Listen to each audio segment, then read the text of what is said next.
లోకంలో ప్రార్థన చేస్తున్నా. ఎట్లనంటే తట్టుకోలేనంత వేదన, దుఃఖం.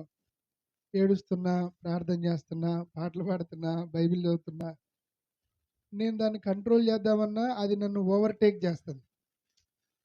ఎప్పుడైనా నాకు దుఃఖం వచ్చిందనుకో వెంటనే నీలో ఉన్నవాడు లోకంలో ఉన్నవానికంటే గొప్పవాడు. వర్షం వస్తుందని ఏడుస్తావా?